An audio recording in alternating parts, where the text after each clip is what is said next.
Assalamualaikum warahmatullahi wabarakatuh. Selamat pagi anak-anak semua. Bertemu lagi di pelajaran Akidah Akhlak kelas 2 SD Islam Al-Madinah Semarang. Kemarin kita sudah mempelajari tentang kalimat thayyibah.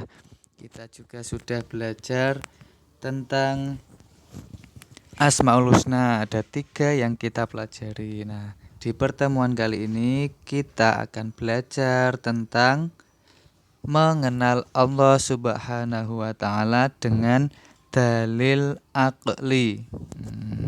Dalil akli itu apa?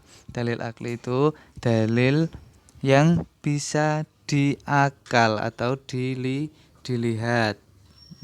Kemudian Allah Subhanahu wa Ta'ala juga sudah menjelaskan di dalam Quran surat Ali Imran ayat 190.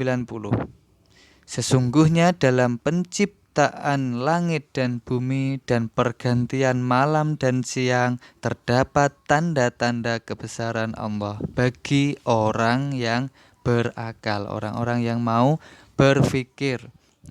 Jadi kita melihat kekuasaan, melihat alam semesta ini harus berpikir, siapa yang menciptakan? Yang menciptakan yaitu Allah. Allah Subhanahu wa Ta'ala pencipta alam semesta. Allah menciptakan alam semesta beserta isinya disebut sebagai Khalik atau sang pencipta. Sedangkan yang diciptakan Allah itu dinamakan makhluk. Makhluk itu yang diciptakan. Kalau yang menciptakan namanya Khalik. Jadi semua apa saja selain Allah disebut makhluk. Karena yang Khalik hanya Allah, yang menciptakan hanya Allah. Semua diciptakan oleh Allah. Nah, dengan melihat keindahan alam semesta ini, kita jadi tahu bahwa alam semesta ini ada yang menciptakan, ada yang mengatur kehidupannya. Siapa? Yaitu Allah Subhanahu wa Ta'ala. Kita harus meyakini dalam hati dan kita harus yakin dan percaya bahwa semua alam raya ini diciptakan oleh Allah. Kalau kita tahu di sekitar kita ada rumah, meja, kursi, almari, itu ada yang menciptakan. Siapa yang menciptakan? Yang menciptakan Pak Tukang. Benda-benda seperti itu saja ada yang menciptakan. Apalagi seperti keindahan alam, gunung, langit, laut, dan lain, pasti juga ada yang menciptakan. Dan tidak mungkin kalau manusia yang menciptakan semua itu. Manusia tidak bisa menciptakan gunung, tidak bisa menciptakan laut. Hanya Allah yang bisa. Ciptaan Allah terbagi menjadi 2 macam. Jadi Allah menciptakan segala sesuatu itu terbagi menjadi 2 macam. Yang pertama yaitu ciptaan Allah yang bersifat konkret atau yang dapat dilihat oleh mata. Kemudian ada juga ciptaan Allah yang bersifat abstrak atau tidak dapat dilihat oleh mata. Nah, berikut contoh ciptaan Allah yang bersifat konkret atau dapat dilihat. Seperti matahari, bulan, bintang, bumi, langit, pepohonan, tumbuh-tumbuhan, buah-buahan, itu semua yang menciptakan adalah Allah. Manusia tidak bisa menciptakan, manusia hanya bisa menanam. Toh itu juga tidak bisa memastikan apakah tanamannya nanti subur atau tidak. Semuanya ditentukan oleh Allah. Kita hanya wajib berusaha. Berusaha itu wajib. Sedangkan hasilnya nanti terserah Allah. Jadi pepohonan kita berusaha untuk menanam, yang memberi kehidupan Allah.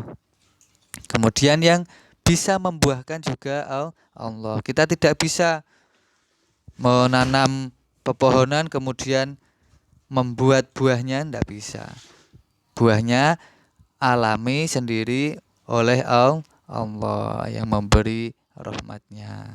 Kemudian contoh ciptaan Allah yang bersifat abstrak atau tidak dapat dilihat oleh mata.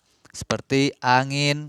Angin bisa dirasakan tapi tidak bisa dilihat oleh mata. Udara yang kita hirup setiap hari ini adalah nikmat dari Allah, ciptaan Allah. Kalau kita bayangkan kalau kita tidak bisa bernafas, harus di rumah sakit, pakai oksigen, nafas buatan, mahalnya bukan main. Kita tiap hari menghirup udara gratis, maka kita harus selalu bersyukur kepada Allah. Kemudian ciptaan Allah lagi yang bersifat abstrak atau tidak dapat dilihat seperti malaikat, jin. Hanya orang-orang tertentu yang dapat melihat malaikat atau jin. Nah, itu adalah contoh ciptaan Allah yang bersifat konkret maupun abstrak. Nah, kita harus yakin dalam hati dengan adanya alam semesta ini berarti juga ada yang menciptakan, yakni Allah Subhanahu wa Ta'ala. Sebagaimana di depan tadi dijelaskan di dalam Al-Quran surat Ali Imran ayat 190 bahwa pergantian siang dan malam ini, penciptaan langit dan bumi harusnya menjadi tanda-tanda bagi orang yang mau berpikir, orang yang berakal, bahwa semua ada yang menciptakan. Siapa yang menciptakan? Yaitu Allah Subhanahu wa Ta'ala. Tidak mungkin jika alam raya yang begitu indah ini tidak ada yang menciptakan. Pasti ada yang menciptakan. Seperti Bapak katakan tadi, benda-benda di sekitar kita saja ada yang menciptakan. Dan alam raya yang begitu indah ini tidak mungkin jika manusia yang menciptakan. Hanya Allah yang mampu menciptakan sesuatu seindah ini. Nah, demikian tadi penjelasan tentang mengenal Allah melalui dalil akli, yaitu dalil atau pembuktian yang bisa kita fikirkan, yang bisa diakal, bisa difikirkan. Kita melihat kekuasaan Allah, kita melihat ciptaan Allah, kita berpikir, oh ada yang menciptakan. Siapa yang menciptakan? Yaitu Allah. Nah, paham semuanya ya. Demikian tadi sedikit penjelasan tentang mengenal Allah melalui dalil akli. Semoga bermanfaat. Terima kasih. Kita akhiri dengan bacaan hamdalah. Alhamdulillahirabbil alamin. Wassalamualaikum warahmatullahi wabarakatuh.